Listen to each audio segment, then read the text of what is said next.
If there's one skill that every IT professional uses daily, it's scripting. Let's dive into the fundamentals. Scripting is what allows IT professionals to automate boring tasks, and there's a lot of them. For example, do you want to wake up at 2 a.m. to start updates or backup on a server, or manually installing applications on every new company laptop? And sometimes we need to create reports. Do you want to go through 100 folders, look at the properties of each one of them, their metadata, and copy paste that in an Excel spreadsheet? Probably not. None of those sound like fun. By scripting and automating certain tasks, we can focus on the more fun parts of the job, such as new projects that will make the company and, of course, our users more productive. We have many scripting languages available, but for the A+ exam, there are 6 that you need to know about, as well as their file extensions.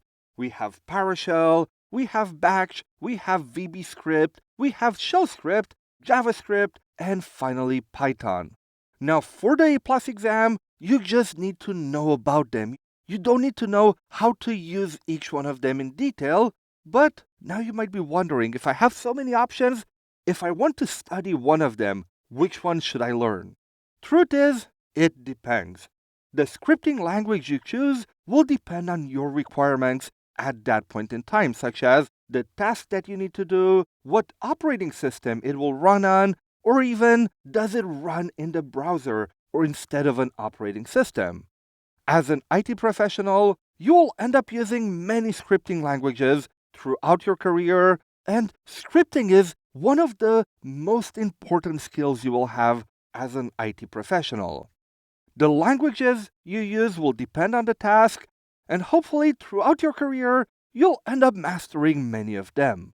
So what are some use cases for scripting? You can use it to install applications, you can use it for scheduling or performing backups. Now, one of the most common use cases are gathering information and creating reports.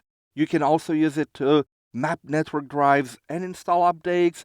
And remember when we said that people don't reboot their machine often enough? Well, you can do it at night with scripting. With the basics covered, let's take a look at some examples and best practices. Let's start with batch files. Batch files are simple scripts for automating tasks in Windows using command line instructions. They are commonly used for administrative tasks like file management, system configuration, and automation. In this example, we restart a PC. So we first print a message for the user by using the echo command that the PC is restarting in 60 seconds, and then the second line schedules a restart in 60 seconds. Next up, PowerShell is a powerful scripting language designed for managing Windows environments. It integrates deeply with system settings and can execute commands beyond what batch files can do. This example maps a network drive named Z to a shared folder.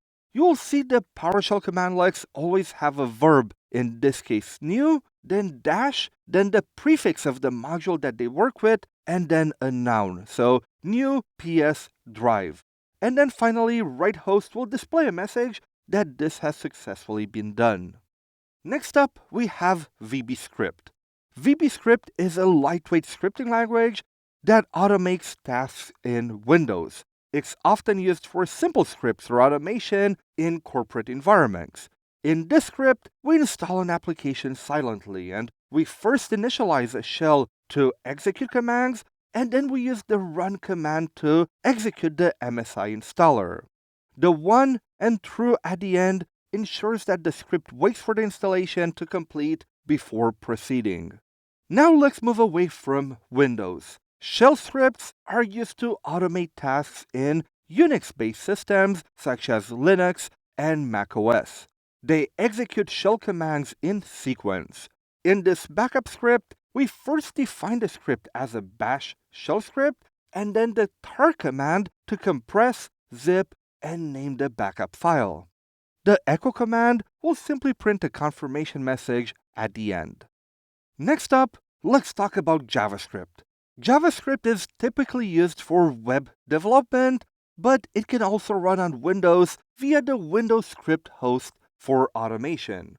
In this script, we aim to gather system information by, first of all, using the Windows script host, and then run the exec system info to retrieve the operating system details.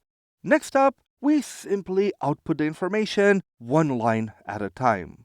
Finally, Python is a versatile scripting language used for automation, data processing, and system administration. In this script, we import the operating system module to execute system commands.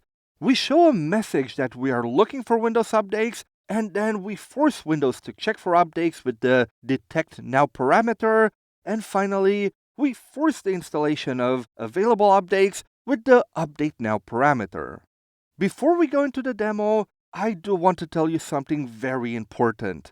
You should never use scripts from the internet that you do not fully understand.